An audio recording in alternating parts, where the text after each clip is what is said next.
मुख्यमंत्री पुष्कर सिंह धामी आज करेंगे गृह विभाग की बैठक। प्रदेश की कानून व्यवस्था को लेकर उच्च अधिकारियों के साथ करेंगे समीक्षा। केंद्रीय गृह मंत्री अमित शाह की वर्चुअल बैठक में भी करेंगे प्रतिभाग।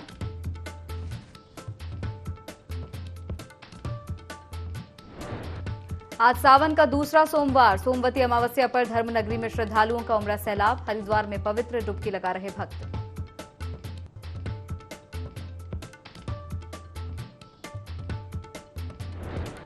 मुख्यमंत्री पुष्कर सिंह धामी ने दी प्रदेशवासियों को लोक पर्व हरेला की शुभकामनाएं। कहा, पर्यावरण संरक्षण और प्रकृति को महत्व देने की हमारी परंपरा, हमारे लोक पर्व हमारी सांस्कृतिक विरासत की है पहचान।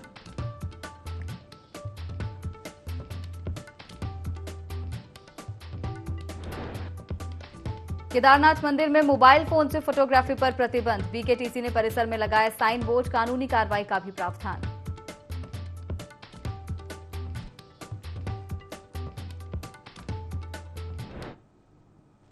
नमस्कार, IND 24 देख रहे हैं आप। मैं हूं आपके साथ हर्षिता सिंह और स्वागत है आपका बुलेटिन देवभूमि लाइव में। बुलेटिन की शुरुआत बड़ी खबर के साथ करेंगे, जहां केदारनाथ मंदिर में मोबाइल फोन ले जाने पर प्रतिबंध लग गया है। बीकेटीसी ने मंदिर के भीतर फोटो और वीडियोग्राफी पर रोक लगा दी है। बीकेटीसी ने परिसर में साइन बोर्ड लगाए हैं। कानूनी कार्रवाई का प्रावधान है। और ज्यादा जानकारी लेंगे, संवाददाता विनय हमारे साथ लाइव जुड़ गए हैं। विनय, केदारनाथ मंदिर में अब मोबाइल फोन ले जाने पर भी प्रतिबंध लगा दिया गया है। जी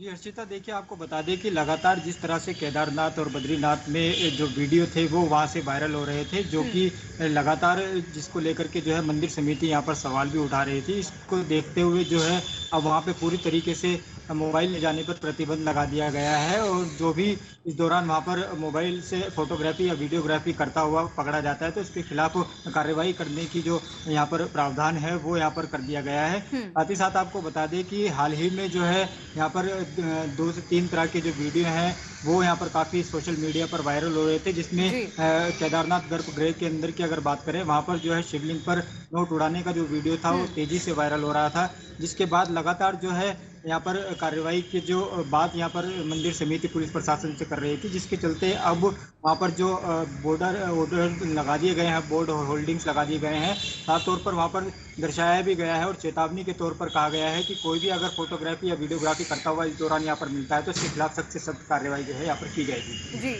बिल्कुल, जिस तरह से मैंने बात करें कि बीते दिनों मंदिर के जो अंदर से वीडियो वायरल हुआ था, तो क्या अभी जो फोटोग्राफी पर बैन किया गया है वो मंदिर के केवल अंदर के लिए ही बैन किया गया है, या फिर क्योंकि पिछले समय जब हमने बात की थी तो रील्स बनाने पर वहां पर प्रतिबंध लगा दिया गया था, तो क्या इस तरह से मंदिर के बाहर जो है फोटोज और वीडियोज अभी अलाउ है वहां पर?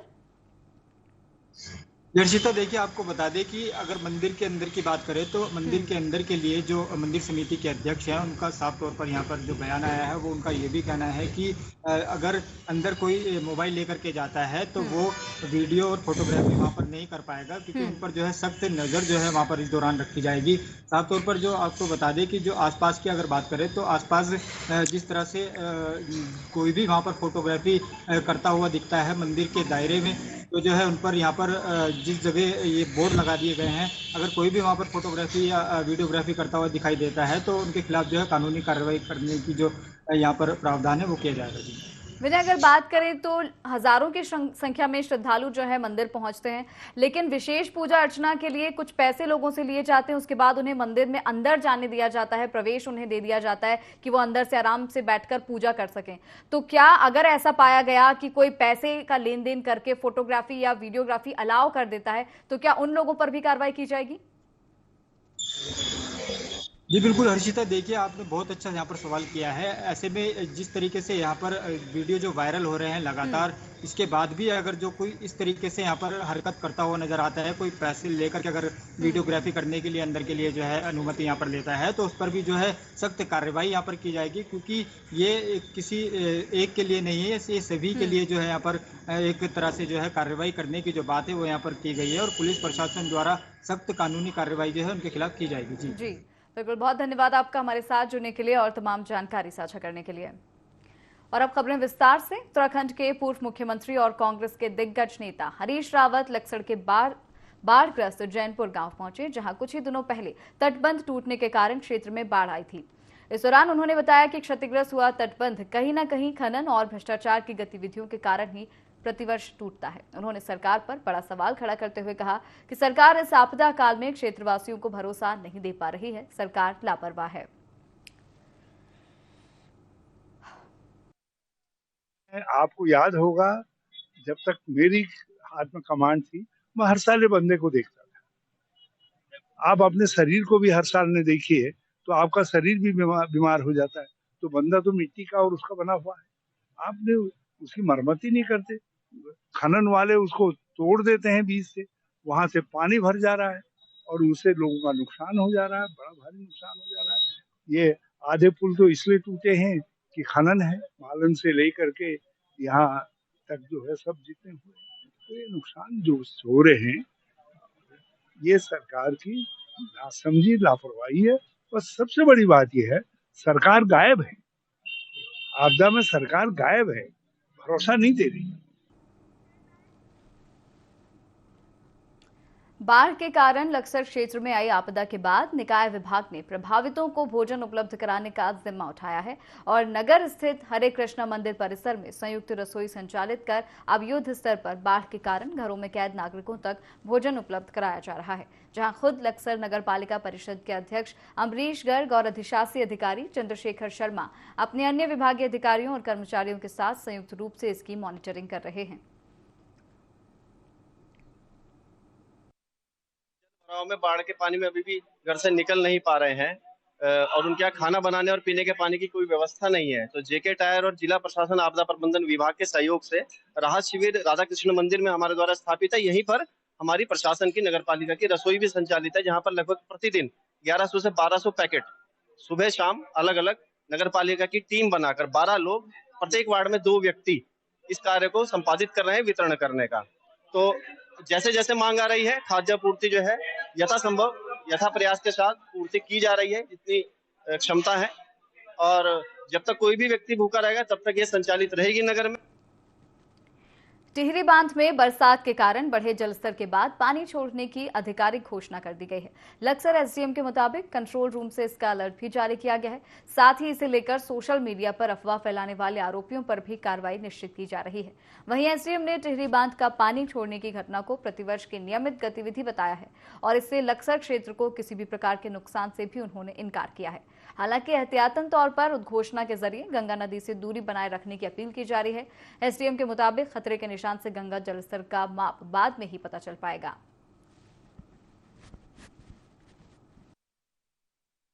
डैम से कुछ पानी छोड़ा जा रहा है और जो गंगा नदी में आएगा और यहाँ पर जो हमारा लक्सर बालावाली क्षेत्र है और बिकमपुर और पूरा जो गंगा तट का एरिया है उस से वो पानी जाएगा। हालांकि पानी का लेवल जो खतरे के निशान से उससे ज्यादा होगा कम होगा उसकी अभी कोई जानकारी नहीं है, लेकिन एहतियात के तौर पर हमने वहाँ पर अनाउंस करा दिया है, सभी लोगों को सूचित कर दिया है कि कोई भी व्यक्ति गंगा किनारे न जाए और अपने सुरक्षित स्थानों पर रहे, खेती के लिए या इस प्रकार से नदी किनारे न जाए। इसमें घबराने या वैसी बात नहीं है, क्योंकि पूर्व में भी इस तरीके से पानी लगातार छोड़ा जाता है और जब भी पानी एक्सेस होता है उसको छोड़ा जाता है और अभी भी वही स्थिति है और लोगों को हमने सतर्क रहने के लिए कहा गया है और कोई ऐसी स्थिति होगी तो उसके लिए भी बाढ़ चौकियों को हमने सूचित किया हुआ है और प्रशासन की टीम भी इसके लिए पूर्ण रूप से तैयार है। हरिद्वार में कांवड़ मेला समाप्त हो गया है। 4 जुलाई से 15 जुलाई तक चले इस मेले में 4 करोड़ 7 लाख कांवड़िए कांवड़ लेने पहुंचे। मेले को लेकर जिलाधिकारी ने बताया कि अंतिम 4 दिनों में मेला अपने चरम पर होने के साथ भारी बारिश के चलते कई जगहों पर बाढ़ की स्थिति पैदा हो गई थी। ऐसे में प्रशासन के सामने दोहरी चुनौती आ गई थी। हालांकि सभी अधिकारियों और विभागीय अधिकारियों ने समन्वय बनाकर बेहतर काम किया। वहीं एसएसपी ने कहा कि इस बार मेले में दुर्घटनाएं बहुत कम हुई। बिना साइलेंसर वाली मोटरसाइकिलों पर भी इस बार प्रतीकात्मक रूप से कार्रवाई की गई। एक मैसेज के रूप में 121 वाहनों को सीज किया गया था और साथ ही साथ 1000 के ऊपर वाहनों का चालान किया गया। चूंकि इन्फोर्समेंट की कार्रवाई इतने ज़्यादा वाहनों पर नहीं हो सकती तो एक मैसेज के रूप में शुरू किया गया था। चूंकि अभी कांवड़ यात्रा अभी हमारी समापन की ओर है और फिर सोमवती का भी शुरू होने वाला है, तो देखा जाए तो पुलिस प्रशासन की अभी फिर से अभी टेस्ट है इसका, लेकिन अभी तक जो यात्रा रही सकुशल रही। हमारे सभी पुलिसकर्मी जो ड्यूटी पर आए थे इसमें सभी लोग सकुशल हैं। ये भी एक बहुत बड़ी बात है कि इतनी बड़ी आपदा अभी जो बीच में आई और साथ साथ ही साथ लंबे आवर्स की ड्यूटी रही और इतने वाहन चले तो इसमें भी एक्सीडेंट होने का पुलिसकर्मियों का संभावना रहती है, तो वो भी सेफ रहे। ये भी माँ गंगा की कृपा से सब ठीक रहा। इसमें हमारे नए श्रेय हमारे पूरी टीम को है, पुलिस को है, प्रशासन को है, और जितने लोगों ने, जितने भी लाइन डिपार्टमेंट्स हैं जिन्होंने अपने मनोयोग के साथ काम किया है उन सबको है, और मीडिया बंधु का भी है। आप लोगों ने समय समय पे जब भी कोई विशेष घटनाएं घटती थी तो आप सोशल मीडिया के माध्यम से आप लोगों ने जानकारी दी, तो पुलिस ने और प्रशासन ने तत्काल उस रूप में काम किया। और जो आपदा आई है उसमें भी बिना टीम के हम लोग ये कार्य नहीं कर सकते थे, और राहत का कार्य अभी भी हमारा चल रहा है। तो कुल मिलाकर ये मान सकते हैं कि हमारा ये पहला एक अनुभव रहा है कांवड़ मेले को संपन्न कराने में। काशीपुर की महादेव नहर में 2 युवक नहाते समय डूब गए, जिसमें से एक युवक को लोगों ने बचा लिया जबकि दूसरा युवक नहीं मिला। मौके पर पहुंचा प्रशासन और पुलिस का अमला युवक को तलाशने में जुटा है।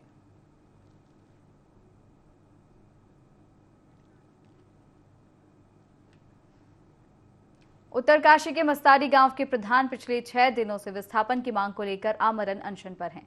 इसी बीच उनके स्वास्थ्य में भी लगातार गिरावट आ रही है। अनशन दे रहे प्रधान का कहना है कि प्रशासन से लोग तो आ रहे हैं पर वे कोई भी लिखित आश्वासन नहीं दे रहे हैं, जिसके कारण वे अंतिम सांस तक लड़ते रहेंगे। ग्राम प्रधान के समर्थन में अब पास के गाँव के प्रधान भी आने लगे हैं।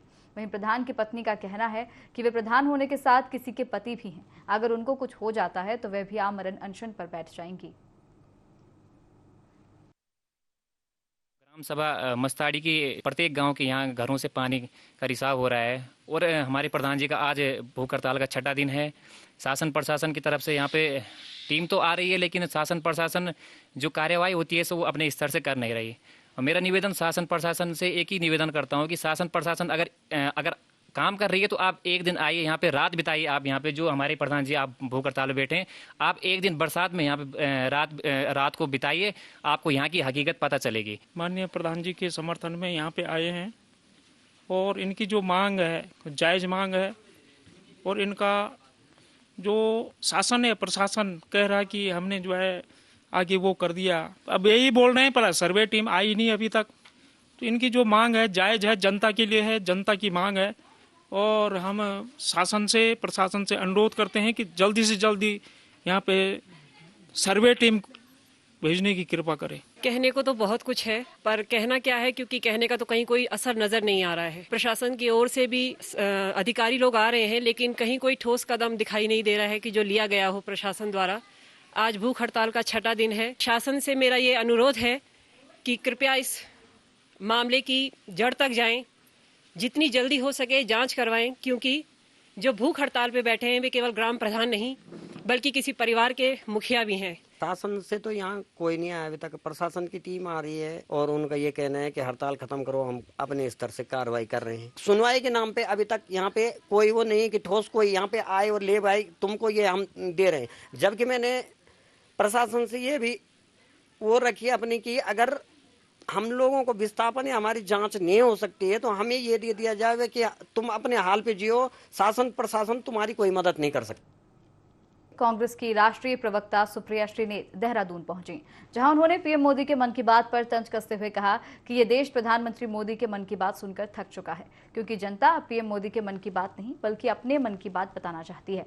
सुप्रिया श्रीनेत ने कहा कि आज सरकार महिलाओं, किसानों, युवाओं और आम वर्ग किसी के भी मन की बात नहीं सुन रही है। जनता अब आने वाले समय में अपनी भागीदारी सुनिश्चित करना चाहती है। 9 साल से लोग एक आदमी के मन की बात सुन के उकता चुके हैं। वो राहुल गांधी जी से हाथ जोड़ के कह रहे थे हमारी बात सुनिए, और जैसा कि मेरे लीडर ने कहा कुछ टाइम बाद उन्होंने बोलना बंद कर दिया और सिर्फ लोगों की बात सुनी। लोगों के मन में बहुत सारे सवाल हैं, लोगों के मन में बहुत सारी आशंकाएं हैं, लोगों के मन में बहुत सारे डाउट हैं, लोगों के मन में बहुत सारी आकांक्षाएं भी हैं, बहुत एम्बिशन भी है। उनकी कोई बात ही नहीं सुनना चाहता है। ना गृहिणियों की बात आप सुनना चाहते हैं जो 1200 पे सिलेंडर खरीद रही हैं, ना आप किसान की बात सुनना चाहते हैं जिसकी डीजल के दाम को आपने दुगना कर दिया, जिसके खाद को बढ़ा दिया, जिसके ट्रैक्टर पर जीएसटी लगा दिया, ना आप युवाओं की बात सुनना चाहते हैं जिनके परीक्षा आप बार बार कैंसिल कर देते हैं, वो न्यायालय के चक्कर लगाने लगते हैं। आप किसकी बात सुनना चाहते हैं? एक व्यक्ति 9 साल से अपने मन की बात देश पर थोप रहा है। देश उससे उकता चुका है और देश चाहता है कि आगे की रणनीति में, आगे की राजनीति में उसकी भागीदारी हो। उत्तराखंड पहुंची कांग्रेस की राष्ट्रीय प्रवक्ता सुप्रिया श्रीनेत ने केंद्रीय मंत्री स्मृति ईरानी पर जमकर निशाना साधा। सुप्रिया श्रीनेत ने कहा कि स्मृति ईरानी कुंठित महिला हैं। उन्होंने कहा कि केंद्रीय मंत्री स्मृति ईरानी का मुंह तभी खुलता है जब राहुल गांधी के खिलाफ जहर उगलना होता है। लगातार महिलाओं पर बढ़ रहे अत्याचारों पर स्मृति ईरानी चुप्पी साध लेती हैं। सुप्रिया श्रीनेत का कहना है कि स्मृति ईरानी अपनी ही पार्टी में अपने वजूद की लड़ाई डेस्परेशन और फ्रस्ट्रेशन के साथ लड़ रही हैं।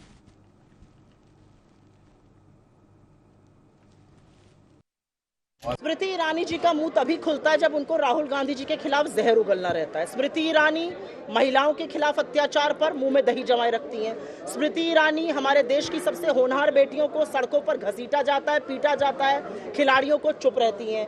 टमाटर 300 रुपए किलो पर बिक रहा है, गैस का सिलेंडर 1200 पर है, स्मृति ईरानी चुप रहती हैं। स्मृति ईरानी अपने वजूद की लड़ाई अपनी पार्टी में डेस्परेशन और फ्रस्ट्रेशन से लड़ रही हैं। मेरी संवेदनाएं हैं और मैं उनको कहना चाहती हूँ, इतनी नफरत लेके मत जिए, शरीर के लिए आत्मा के लिए अच्छा नहीं होता। हरिद्वार में कांवड़ मेले में तैनात पुलिस कर्मचारियों का जोरदार सम्मान किया गया। महंत शुभम गिरी ने पुलिस कर्मियों पर फूलों की वर्षा कर उनका स्वागत सम्मान किया। इस मौके पर महंत ने कहा कि जिस प्रकार से 5 करोड़ कांवड़ यात्री हरिद्वार में पहुंचे, इतनी बड़ी तादाद में पहुंचे कांवड़ यात्रियों को संभाल पाना आसान काम नहीं था। चुनौती भरे काम को पुलिस प्रशासन ने निष्ठा और ईमानदारी से किया। इसके साथ ही उन्होंने कहा कि सच्चे साधु पुलिस वाले हैं। जिस तरह से दिन रात कांवड़ मेले को संपन्न करवाया, इसके लिए बधाई के पात्र हैं।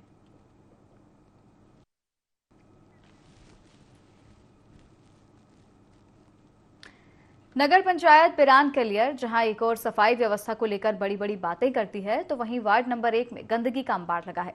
यहां जनता में इस गंदगी को लेकर काफी रोष देखने को मिला। साथ ही साथ वार्ड की जनता सभासद और नगर पंचायत चेयरमैन से खफा नजर आई। उनका कहना है कि हमने कई बार नगर पंचायत में वार्ड सभासद को अवगत कराया, लेकिन झूठे आश्वासन मिले। लोगों का कहना है कि चुनाव के वक्त ये लोग झूठे वादे कर वोट बटोरने का काम करते हैं। प्रतिनिधि को या किसी को भी, हमारे विधायक को यहाँ 10 मिनट खड़ा करके देखिए। हम तो यहाँ से 10, 15, 20 मिनट खड़े होकर अगर घर भी जाते हैं तो हमारी मिसेज और हमारी अम्मी जान ये बोलती है कि भैया पहले नहा ले, तू आया कहाँ से। इतनी बदबू और इतनी सड़ैंध है यहाँ कि आप अपने कपड़ों से खुद सूंघ के देखिए अगर आप घर चले जाओगे क्या। आप इतनी बुरी बदबू है यहाँ, बहुत ज्यादा। सर वो गिनती भी नहीं कर सकते, बस आश्वासन यही होता है जो मैंने अभी बताया था आपको कि अभी आने वाला है, आधे घंटे में, 1 घंटे में, कल परसों तरसों, यही हाल रहता है sir. NH 707A Tehri bypass पर नगरपालिका के कूड़ा डंपिंग जोन में कूड़ा ना उठाए जाने और लगातार हो रही बारिश की वजह से स्थानीय लोगों को भारी परेशानी हो रही थी, जिससे बीमारी का खतरा बना हुआ है। इसी को लेकर स्थानीय लोगों ने नगरपालिका में शिकायत की। नगरपालिका ने शिकायत पर तत्काल कार्रवाई करते हुए कूड़े के ढेर को हटा लिया और अब जाकर लोगों ने राहत की सांस ली। भाजपा महिला मोर्चा अध्यक्ष और पालिका सभासद गीता कुमारी ने मौके पर जाकर स्थिति का जायजा लिया और पालिका प्रशासन से तत्काल दवा छिड़कने की मांग की। स्थानीय निवासियों द्वारा निरंतर ये शिकायत आती है कि यहाँ पर उनका जीवन दूभर हो रखा है। इस कूड़े की स्मेल की वजह से, इस कूड़े की वजह से कहीं ना कहीं बीमारियां भी पनप रही हैं, तो लोगों का स्वास्थ्य खराब ही रहता है। तो मैं आए दिन मीडिया के माध्यम से कुछ ना कुछ खबरें पढ़ती हूँ स्वच्छता को लेकर। आप घर घर से कूड़ा कलेक्शन तो कर रहे हैं, बड़ी अच्छी बात है, लेकिन लोगों के घरों से कूड़ा इकट्ठा करके हम अन्य निवासियों के घरों के आगे डाल रहे हैं। इसका कोई सिस्टम होना चाहिए। ये तो बहुत ही गलत तरीका है कि इतना कूड़ा आपने यहाँ डाला और उसको उठाया नहीं जा रहा। तो अभी मैंने विभाग में बात की थी इस संबंध में, उन्होंने बताया कि कावड़ आ रहे हैं जिस कारण से बड़े वाहन आ नहीं पा रहे हैं। लेकिन ये आज की शिकायत नहीं है, ये पिछले कई महीनों से लगातार शिकायतें आ रही हैं कि यहाँ पर कूड़ा जो है वो इकट्ठा किया जाता है, लेकिन उसे समय पर शिफ्ट नहीं किया जाता। काशीपुर के थाना ITI क्षेत्र अंतर्गत हिम्मतपुर हेमपुर इस्माइल गांव में भारी बारिश के कारण बहला नदी नाले उफान पर है। पानी के ज्यादा जलभराव की वजह से लगभग 100 से ज्यादा लोग अपने अपने घरों में फंस गए हैं और उन्होंने छत पर जाकर अपनी जान बचाई। तत्काल स्थानीय पुलिस NDRF अधिकारी मौके पर पहुंचे। वरिष्ठ पुलिस अधीक्षक जनपद उधम सिंह नगर ने खुद रेस्क्यू कार्य की अगुवाई करते हुए NDRF के सहयोग से लोगों को उनके घरों से नाव से सुरक्षित जगह पर पहुंचाया।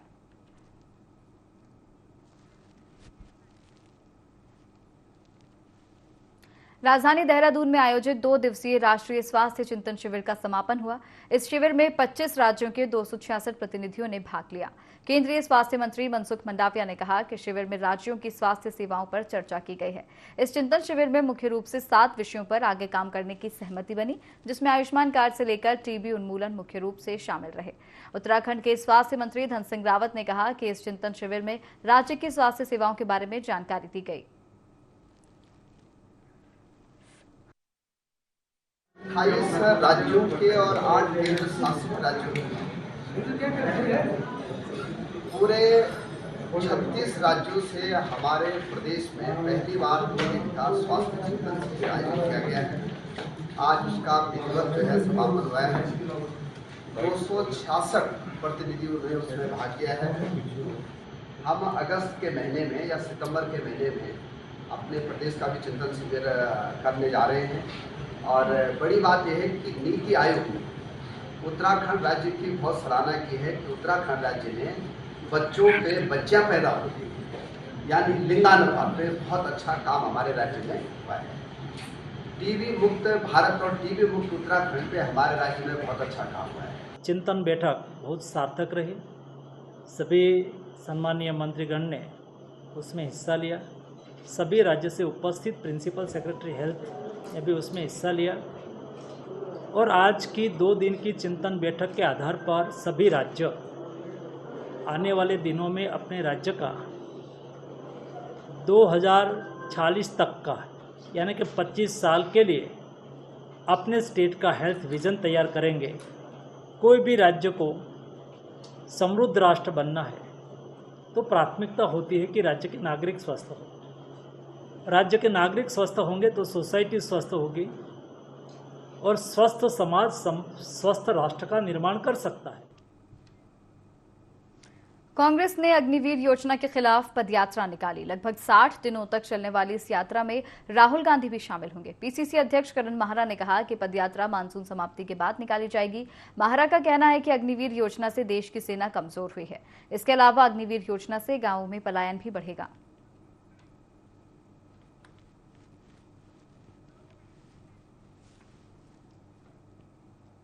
और इसी के साथ इस बुलेटिन में फिलहाल इतना ही। आप देखते रहिए IND 24। नमस्कार।